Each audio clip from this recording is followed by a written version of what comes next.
Good afternoon everyone. आज हम आर्थिक भूगोल का अन्य विषयों से संबंध के बारे में अध्ययन करेंगे। हमने पहले आर्थिक भूगोल, उसकी परिभाषाएं, विषय क्षेत्र और भी वीडियो हमने अध्ययन किए थे, देखे थे। इसके अंतर्गत हम आर्थिक भूगोल एवं अर्थशास्त्र, आर्थिक भूगोल और राजनीति शास्त्र, आर्थिक भूगोल तथा समाजशास्त्र, आर्थिक भूगोल तथा इतिहास, आर्थिक भूगोल का वनस्पति शास्त्र, प्राणी शास्त्र, रसायन शास्त्र से संबंध, आर्थिक भूगोल का भूविज्ञान, जलवायु विज्ञान एवं समुद्र विज्ञान से संबंध का अध्ययन करेंगे।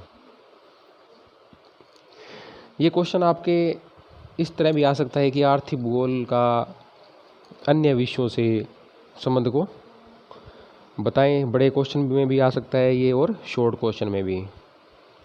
तो भूगोल के समान ही आर्थिक भूगोल का क्षेत्र भी अत्यधिक व्यापक हमें दिखाई देता है। इसका अन्य सामाजिक विज्ञानों से घनिष्ठ संबंध है। इसकी प्रकृति अंतर्विषयी है, अर्थात जहाँ एक और आर्थिक भूगोल अन्य विषयों से कतिपय सामग्री एवं सिद्धांत ग्रहण करता है, तो वहीं दूसरी ओर इन विषयों को नवीन तथ्य भी प्रदान करता है। आर्थिक क्रियाएं तथा उनका भौगोलिक परिप्रेक्ष्य में निरूपण वर्तमान में विकास का परिचायक है। आज विश्व में अंतर्निर्भरता अत्यधिक हो गई है और वैश्वीकरण में निरंतर वृद्धि हो रही है।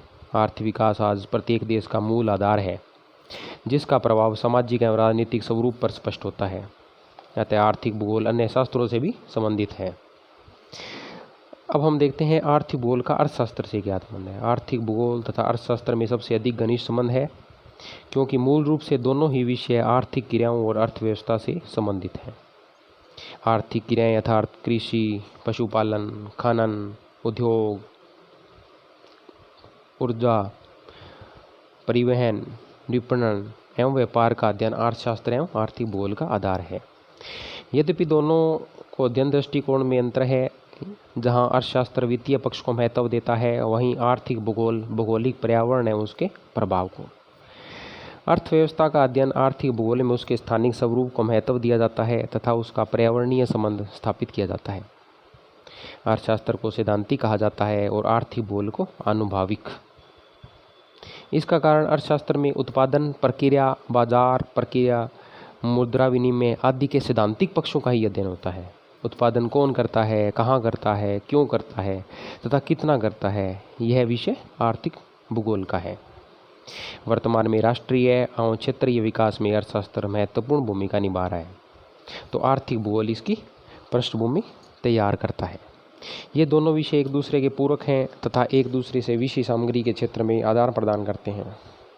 केंद्रीय स्थल सिद्धांत, वान थ्योनन का कृषि सिद्धांत, स्मिथ का औद्योगिक अवस्थिति सिद्धांत और गुरुत्व मॉडल आदि अनेक सिद्धांत दोनों विषयों से सम्मिलित हैं। अब आता है आर्थिक भूगोल और राजनीति शास्त्र। प्रत्येक देश एवं विश्व की आधुनिक अर्थव्यवस्था का निर्धारण और नीतियों को बनाना प्रशासन पर निर्भर करता है।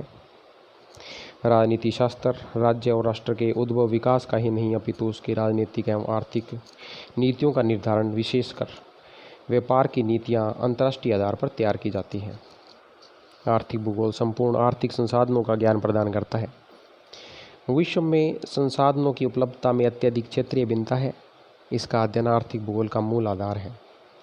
वर्तमान विश्व में अनेक आर्थिक संगठन हैं, जैसे विश्व बैंक, विश्व व्यापार संगठन, यूरोपियन यूनियन, ओपेक आदि। इनका अध्ययन दोनों विषयों में किया जाता है।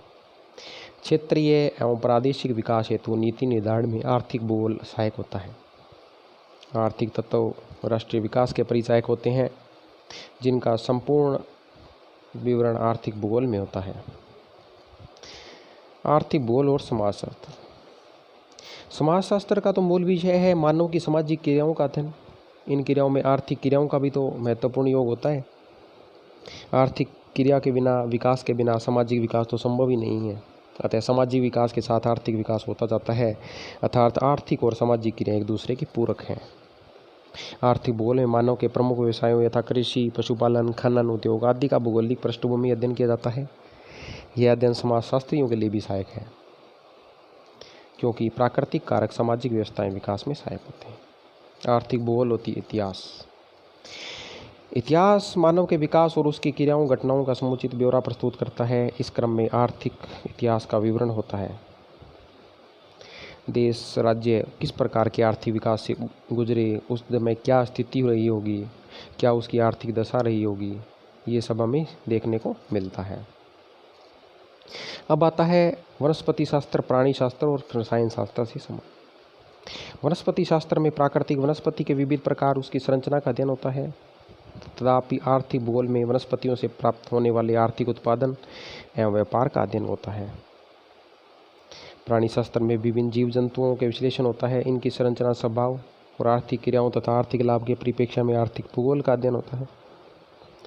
वर्तमान में रसायन शास्त्र ने अभूतपूर्व प्रगति की है और रसायन तैयार किए जो कृषि, उद्योग, पशुपालन, मत्स्य आदि में काम आते हैं और उर्वरक उद्योगों में काम लिए जाते हैं, जैसे सिंथेटिक उद्योग, सीमेंट, कागज, दवाइयाँ, कीटनाशक और अनेक घरेलू उत्पादन रसायनों की देन है।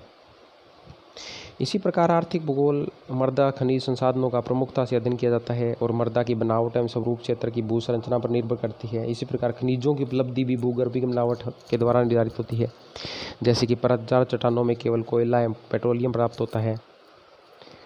धात्विक खनिज आग्नेय चट्टानों में अनेक खनिज रूपांतरण के उपज होते हैं। तात्पर्य यह है कि किसी भी प्रदेश की संरचना आर्थिक संसाधनों, विशेषकर खनिज संसाधनों को नियंत्रित करती है। भूविज्ञान की सहायता से प्राप्त ज्ञान का उपयोग आर्थिक भूगोल में किया जाता है। अतः आज हमने विभिन्न सामाजिक और मानविकी विज्ञानों से आर्थिक भूगोल का संबंध पढ़ा। यह आपके टॉपिक परीक्षा की दृष्टि से भी महत्वपूर्ण है। धन्यवाद।